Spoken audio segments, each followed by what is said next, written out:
लालचंद मल्ली साहब, ये तो बड़ा ही बैड सीन हो गया आप लोग के लिए, क्योंकि आप तो अपने जो तोशाखाना की बेज़ाब्तगी है या अपने तोशाखाना की चोरी को ये कह कर के किया करते थे कि नहीं हम कौन से अकेले हैं कि हमने किया है, और हमने तो कोई चोरी नहीं किया है, क्योंकि हम जो चीज़ें लेते हैं वो तो ले सकते थे तोशाखाना से। अब आज आपको पता चल गया है कि हक़ाइक़ क्या है, कुछ फैक्ट्स एंड फिगर्स आपको भी पता चले हैं कि नवाज़ शरीफ ने जो नैब बता रहा है हमें, जो अदालत में बताया जा रहा है कि भई उन्होंने कोई चोरी-वोरी नहीं की, जो उन्होंने गाड़ी ली थी वो पैसे दिए, प्रॉपर उसकी मनी ट्रेल है, और वो जो पैसे भी दिए गए वो वफाकी ट्रांसपोर्ट पूल से दिए गए। तो तोशाखाना का केस बनता ही नहीं है उन पे। जी सर। जी बिल्कुल देखें, नेशनल अकाउंटेबिलिटी ब्यूरो नेब का काम है केसेस को साबित करना। इन्वेस्टिगेशन का उसका काम भी बिल्कुल ही नहीं है कि जो करप्ट माफियाज हैं उनकी वकालत करे। ये इंतहाई हैरत से देखा जा रहा है, ना सिर्फ पाकिस्तान में लेकिन पूरी दुनिया इस पे हंसेगी कि जो एंटी करप्शन की वॉचडॉग है वो एक ऐसी ट्रांसैक्शन को उन्होंने जायज करार दे दिया है तोशाखाना से गाड़ी लेने को, जो पाकिस्तान के कानून के मूजब बिल्कुल उनका कोई हक बनता ही नहीं। जो स्टोरी आपने बताई है ये सबको मालूम है। ये हम जो कहते हैं कि पीपल्स पार्टी और नवाज लीग का एक गठजोड़ रहा है, तो आपने देखा कैसे 11 साल के बाद वो किसी के बाप की जागीर समझकर 11 साल के बाद ही एक सऊदी अरब से ली गई कार जो है वो दे दी गई, सिर्फ उनको खुश करने के लिए, क्योंकि उन दिनों में उनके ताल्लुकात बहुत अच्छे थे। लिहाजा ये ठीक सबको है। पता है कि कार जो वो ही नहीं जा सकती।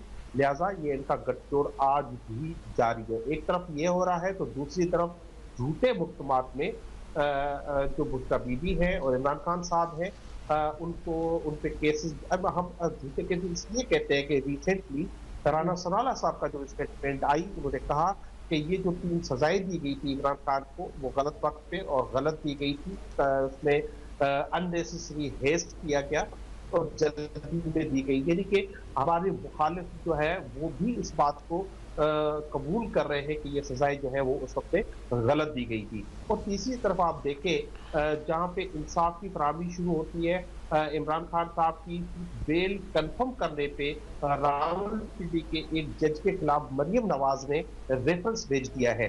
ये वही कहानी है कि हर सूरत में जजेस को, अदलिया को इस्तेमाल किया जाए पाकिस्तान तहरीक इंसाफ के खिलाफ, उनको हरास किया जाए, उनको दबाव में रखा जाए। तो वो पॉलिसी जो है अभी तक एग्जीक्यूटिव की जारी है।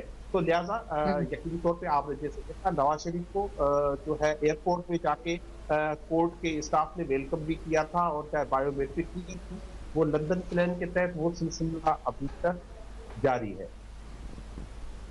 ठीक है जी, आपने तो बड़ी-बड़ी डिटेल इन डेप्थ जाकर के अपना जवाब भी दिया, पॉइंट ऑफ व्यू भी बताया और अपना एनालिसिस भी आपने दे दिया। निहाल हाशमी साहब, मैं तो यहाँ से बात शुरू करना चाहूँगी कि आप यहाँ से जवाब दें कि 11 साल के बाद जिस तरह से पाकिस्तान तहरीक-ए-इंसाफ कह रही है कि बाप की जागीर समझ के आपने जो गाड़ी है वो अपने नाम करवा ली थी। बिस्मिल्लाहिर्रहमानिर्रहीम।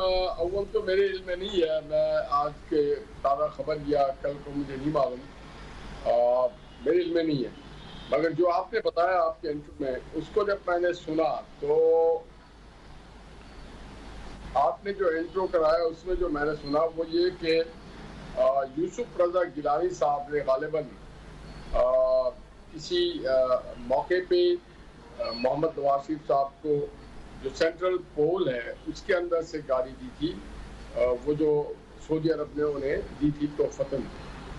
दूसरी तरफ ये केस फिर जब वो आप एक तरफ तो कह रही है तोशाखाना, दूसरी तरफ आप कह रही है सेंट्रल पोल, दोनों में से एक हो सकता है। देखिए ये दोनों का अलग अलग मामला है। तोशाखाना एक इंडिपेंडेंट एंड बिल्कुल डिफरेंट टाइप के इदारा है और जो सेंट्रल पोल ऑफ ट्रांसपोर्ट है वो एक अलग इदारा है। तो आप सेंट्रल पोल के या तोशाखाना के किसी जिम्मेदार को बुलाते तो वो ज़्यादा बेहतर था।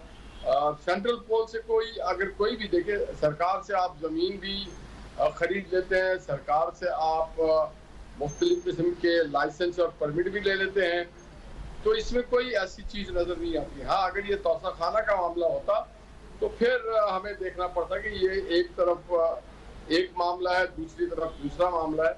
मगर ये आपने केस को दूध का दूध और पानी का पानी अलग करके रख दिया है। जब ये आता है सेंट्रल ट्रांसपोर्ट पोल से, तो अब ये तोशाखाना का हिस्सा नहीं रहा। अब ये it is not part and parcel of Toshakhana. इसके ऊपर अब तोशाखाना के कवानीन और उसके जो रूल्स एंड रेगुलेशन है वो लागू नहीं होता है। अब इसके ऊपर वही कवानीन, वही रूल एंड रेगुलेशन लागू होगा जो कि सेंट्रल पोल का है। ठीक है निहाल भाई, कोई नाराजगी तो नहीं चल रही है आपकी पीएमएलएन के साथ, मियां साहब के साथ, बड़े मियां साहब के साथ, छोटे मियां साहब के साथ? क्योंकि मुझे तो लगा कि आप बड़े खुश होंगे कि ताहयात कायद को बरियत क्लीन चिट मिल गई है, खास तौर पे ऐसे टाइम पर जब 4 साल पहले एक तोशाखाना का रेफरेंस दायर हुआ। 4 साल पहले 1997 वाली गाड़ी का, जो कि 2008 में ली गई, 4 साल पहले उसका जो है रेफरेंस दायर होता है, केस दायर होता है, और 4 साल के बाद एकदम से पता चला कि जी नवाज शरीफ साहब तो मासूम है, वो बेकसूर है। तो मुझे लगा कि आप तो खुश होंगे, आप डिफेंड करेंगे कि देखिए जी हमारे मौकफ की जीत हो गई। कोई नाराजगी है तो सर प्लेटफॉर्म हाजिर है, बताएं, बड़े मियां साहब को भी पता चलेगा, छोटे मियां साहब को भी पता चलेगा। आप क्या डिफेंड नहीं करना चाहते? आप तो टेक्निकलिटीज में पड़ गए सर। नहीं, डिफेंड करने वाली बात नहीं है। मैं ऐसे वकील आपसे ये बात कर रहा हूँ, जब आपने मुझे मौका दिया बोलने का और आपने खुद ही ये बात हार कर दिया कि सेंट्रल ट्रांसपोर्ट पोल से ये गाड़ी लेके दी गई थी, तो ये तोशाखाना की नैब ने जवाब जमा कराया है सर इस्लामाबाद की कोर्ट के अंदर। ये नैब ने जवाब जमा कराया है तरफसीलन, इसीलिए मैंने वो पूरा जवाब आपके सामने कोट अनकोट पढ़ करके बता दिया पूरे पैनलिस्ट के सामने, ताकि किसी को प्रॉब्लम ना हो। जी सर कंटिन्यू करें। तो मैं आपसे यही कह रहा हूँ कि बेहतर होता कि नैब के किसी अफसर को बुला लेती, हमारे साथ उसे बैठा दिया, और उसके बाद जब वो जो कुछ बताते कि वो इन्होंने ऐसा क्यों किया, अंडर व्हाट लॉ। भाई नैब ने बयान दे दिया, उन्होंने कहा कि आप बरी करें। यही तो मैं आपको बता रही हूँ कि नैब ने जो जवाब दाखिल कराया वो यही है कि तोशाखाना का केस बनता ही नहीं नवाज शरीफ के ऊपर, आप नवाज शरीफ को बरियत करें। तो अब नैब को बुलाने का क्या फायदा? मैं तो अब नून लीग से पूछूंगी ना कि सर जी नैब भी अब आपके बारे में कोर्ट में जाके बोल रहा है कि जी कि क्लीन चिट दे दे। तो मेरा तो सवाल आपसे यही है कि आज 4 साल के बाद इस केस के एकदम से नवाज शरीफ साहब कैसे मासूम हो गए? और अगर यही फैसला आप लोग ऑपोजिशन में होते तो आता, तो शायद पीटीआई भी इस फैसले को मान लेती। अपनी हुकूमत में, अपने भाई की हुकूमत में अगर इस तरह का फैसला आया है तो फिर तो पीटीआई वही कहेगी जो वो कह रही है। सर जी सर तुम तो लेना, नैब हमारी हुकूमत के मातिहत नहीं है, और नैब में जो केसेस मोहम्मद नवाज शरीफ साहब के खिलाफ जनाब साकिब निसार के कहने पे, आसिफ सईद खोसा और जीआईटी कहने पे बनाया गया था, वो इस्लामाबाद हाई कोर्ट के सामने अदालत में प्रूफ हो गया। और मैं उन केसों में 12 गया हूँ और ऑलमोस्ट सारे केसों की मैंने प्रोसीडिंग देखी है। तो वहाँ पे तो नैब के तोते उड़ते रहे जब वो जजेस सवाल करते रहे। यही वो 6 जजेस इनमें से जब ये सवाल करते रहे कि भाई ये बताएं, ये बताएं, ये बताएं, तो उन्होंने कहा कुछ नहीं। तो फिर भाई केस कैसे बना दिया आपने? तो नैब तो हमारे साथ दुश्मनी करता ही रहा है। अगर आज नैब अपनी जान बचाने के लिए, अपनी जान छुड़ाने के लिए सच को इजहार कर दिया, तो इसमें कोई अचंभे की बात नहीं है। मियां नवाज शरीफ के साथ तो होती रही है जाती, उनके खिलाफ तो नैब ने उनको इंतकाम का निशाना बनाया हुआ था। He was the victim of the circumstances.